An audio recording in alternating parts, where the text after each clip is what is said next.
झारखंड कांग्रेस में इन दिनों थोड़ी अजीब सी स्थिति देखने को मिल रही है। जो मंत्री जी हैं, वित्त मंत्री राधाकृष्ण किशोर की बात करें तो वो सीधे सीधे संगठन पर सवाल खड़े कर रहे हैं और कह रहे हैं कि भाई भोजपुरी, मगही, मैथिली पर आपका स्टैंड क्या है बता दें। वहीं दूसरी तरफ अब सवाल ये भी है कि देखिए, अब जो प्रदेश अध्यक्ष हैं केशव महतो कमलेश, वो ये कह रहे हैं कि भाई पहले उन्हें अपना स्टैंड पार्टी से क्लियर करने से पहले पार्टी से विचार विमर्श करना चाहिए था, उन्होंने जो अपना स्टैंड लिया है। तो अब देखिए, बड़ा सवाल यह है कि कांग्रेस का स्टैंड इस पर क्या होगा, क्योंकि अब एक समिति बनी है, वो समिति की सिफारिश के आधार पर अंगिका, मैथिली, भोजपुरी को ऐड किया जाएगा और इस पर क्या कुछ चल रहा है, किस तरह से वार पलटवार का दौर शुरू हो गया है, चर्चा करेंगे। इस पर हमारे साथ करिश्मा है। करिश्मा, देखिए जिस तरह से ये पूरा विवाद सामने आया है, पहले राधाकृष्ण किशोर उन्होंने सीधे सीधे अपने प्रदेश अध्यक्ष को चिट्ठी लिखकर ये पूछा कि भाई पार्टी का क्या स्टैंड है बता दीजिए। तो अब प्रदेश अध्यक्ष उनसे पूछ रहे हैं कि भाई आपने अपना स्टैंड तो पहले ही बता दिया।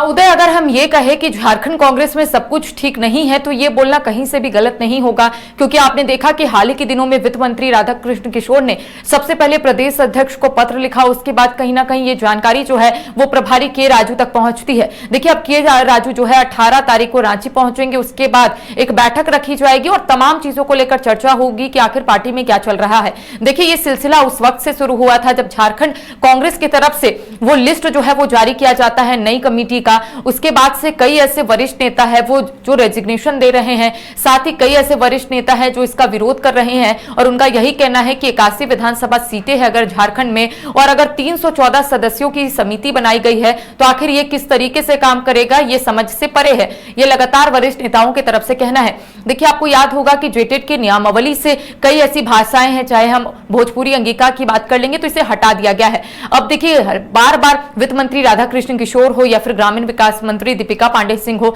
लगातार उन लोगों का कहना है कि जिस क्षेत्र से वो लोग आते हैं वहां पर ये भाषाएं बोली जाती है। पलामू प्रमंडल के कई जिले में ये भाषाएं बोली जाती है। तो ऐसे में वित्त मंत्री राधाकृष्ण किशोर ने जेटेट को लेकर कहीं ना कहीं अपनी बात रखी थी। मुख्यमंत्री हेमंत सोरेन से भी वो मुलाकात करने की कोशिश किए थे।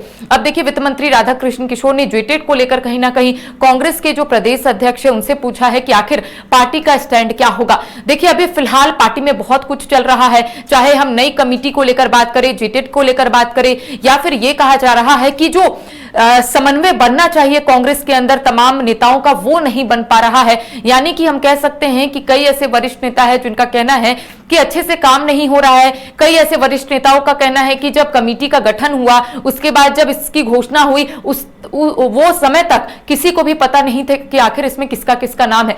कई वरिष्ठ नेताओं का यह भी कहना है कि कई ऐसे नेता है जो लंबे समय से कांग्रेस से जुड़े हैं, काम कर रहे हैं, लेकिन उनका नाम इस लिस्ट से नहीं जोड़ा गया, इस लिस्ट में उनका नाम नहीं है।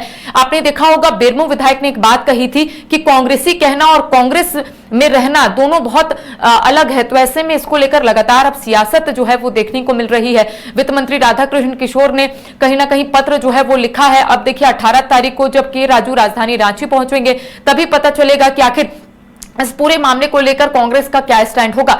लेकिन इस बीच देखिए, जेटेट को लेकर हम कह सकते हैं या फिर अन्य ऐसे मुद्दे हैं जो समन्वय जो है वो कांग्रेस पार्टी के अंदर नहीं बन पा रहा है। इसको लेकर कहीं ना कहीं आज हमने कांग्रेस के कई नेताओं से बातचीत की। हाल ही के दिनों में आपने देखा होगा कि सांसद जो लोहरदगा से सुखदेव भगत, उनका यही कहना है कि पार्टी में ऐसे लोगों को लिस्ट में रखा गया है जो पार्टी में सिर्फ कभी कभी आते हैं या फिर वो काम नहीं करते हैं। तो ऐसे में उन्होंने एक सवाल उठाया है कि कई ऐसे नेता हैं जिनको इस बारे में पता भी नहीं थी कि आखिर इस लिस्ट में कौन कौन है। तो कई सवाल उठ रहे हैं। कहीं ना कहीं प्रदेश अध्यक्ष केशव कमलेश महतो को घेरने की कोशिश की गई और यह कहा गया कि केशव महतो कमलेश जो है वो लिस्ट तैयार करने से पहले किसी से सुझाव नहीं लिए और सीधा मीडिया के सामने उसे सार्वजनिक कर दिए। तो फिलहाल देखिए, अब जब के राजू राजधानी रांची पहुंचेंगे तभी चीजें स्पष्ट हो पाएगी कि कांग्रेस में क्या चल रहा है। क्या कांग्रेस के नेताओं की तरफ से जो कहना है कि सब कुछ ऑल इज वेल है, क्या सही में ऑल इज वेल है या अंदर ही अंदर कोई खिचड़ी पक रही है। जी बिल्कुल। तो भाषा विवाद को लेकर कांग्रेस ने पिछली बार भी आंदोलन किया था, लेकिन देखिए अभी इस बार विडंबना यह है कि अभी तक ये स्पष्ट नहीं हो पा रहा